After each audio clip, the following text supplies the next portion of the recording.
इन प्रक्रियाओं में क्या समान है? ये सभी प्रक्रियाएं ऑक्सीकरण और अपचयन की प्रतिक्रिया है। ऑक्सीकरण में ऑक्सीजन को मिलाना और हाइड्रोजन को हटाना शामिल है।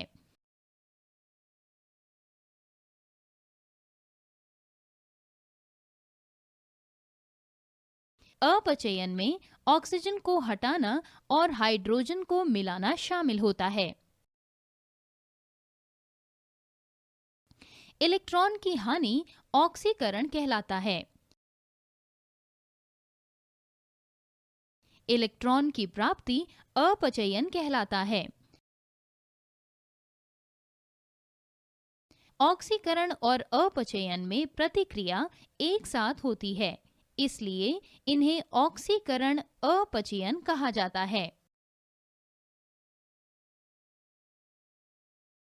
चूंकि जिंक ऑक्साइड ऑक्सीजन को कार्बन देते हैं, इसलिए इसे ऑक्सीकारक पदार्थ कहा जाता है। जिंक ऑक्साइड में से कार्बन से ऑक्सीजन हटाते हैं और इसे कमी कारक कहा जाता है।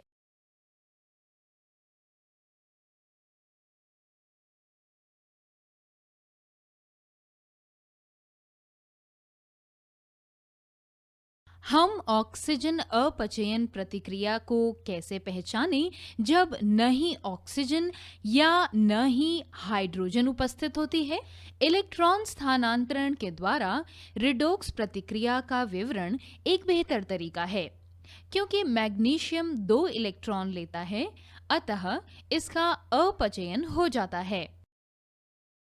क्योंकि सल्फर 2 इलेक्ट्रॉन लेता है, अतः इसका अपचयन हो जाता है। ये दोनों प्रतिक्रियाएं अलग अलग नहीं होंगी। आइए इन दो आधी प्रक्रियाओं को जोड़ें। ये 2 इलेक्ट्रॉन प्रत्येक तरफ रिडॉक्स प्रतिक्रिया को पाने में कैंसिल हो जाता है।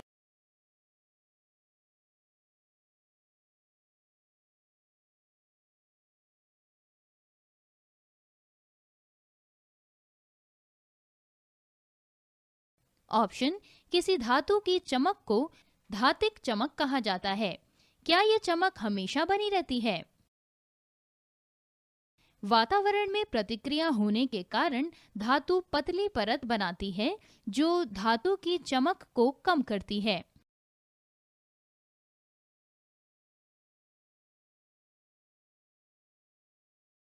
लोहा हवा और पानी के संपर्क में आकर लाल रंग की पतली परत बनाता है। कॉपर हवा के संपर्क में आकर हरा जंग बनाता है। एल्यूमीनियम पर सफेद जंग बनता है। जबकि चांदी काली हो जाती है जब ये सल्फर के वातावरण के संपर्क में आती है। हालांकि सोना अपनी चमक बनाए रखता है, क्योंकि इसकी ऑक्सीकरण क्षमता कम होती है। अन्य धातु जंग के लिए प्रवण हैं। आइए देखें कि कारक कैसे जंग को प्रभावित करते हैं। 2 रेजर ब्लेड लें और एक को नमक के पानी में डुबोएं और दूसरे को डिस्टिल्ड पानी में। आप क्या देखते हैं? नमक के पानी में डुबोया गया ब्लेड अधिक जल्दी जंग पकड़ता है। इस प्रयोग से हमने क्या अनुमान लगाया? संक्षारण लवण और एसिड से बढ़ता है। जंग एक रिडोक्स प्रतिक्रिया है। लोहा लोहा ऑक्साइड में ऑक्सीकृत होता है और अंततः लोहा 3 ऑक्साइड में। जंग की प्रक्रिया में लोहे में जंग लगता है और गड्ढे बन जाते हैं। इसे खड़ा जंग कहा जाता है। इससे वस्तु की शक्ति प्रभावित होती है। हम पेंट करके विद्युतीयपन और गैल्वेनाइजिंग द्वारा जंग से बच सकते हैं।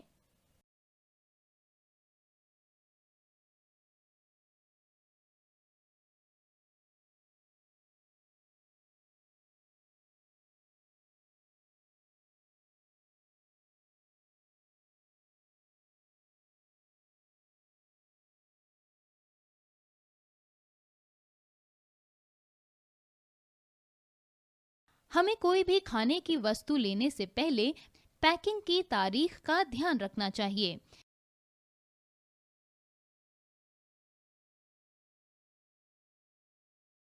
तेलीय वस्तुएं जैसे आलू की चिप्स पैक्स में बिकते हैं।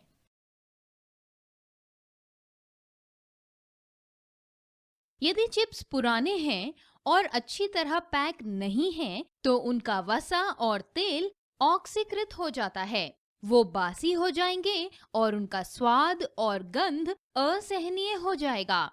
ऑक्सीकरण के कारण ये बासी होता है। हम खाने को तेल और वसा के ऑक्सीकरण से कैसे बचा सकते हैं? हमारे खाने को ऑक्सीकरण से बचाने के लिए ऑक्सीकरण रोधी को मिलाया जाता है। ऑक्सीकरण रोधी रासायनिक यौगिक हैं जो खाने में तेल और वसा को ऑक्सीकरण से बचाती है। खाने को लाइट और ऑक्सीजन से बचाने के द्वारा खाने को ऑक्सीकरण से बचाया जा सकता है। नाइट्रोजन से खाद्य पैकेजिंग को भरना खाने को अधिक समय के लिए रखने का एक अन्य तरीका है। वैक्यूम पैकिंग खाद्य पदार्थों को रखने की सीमा को बढ़ाने में मदद करती है।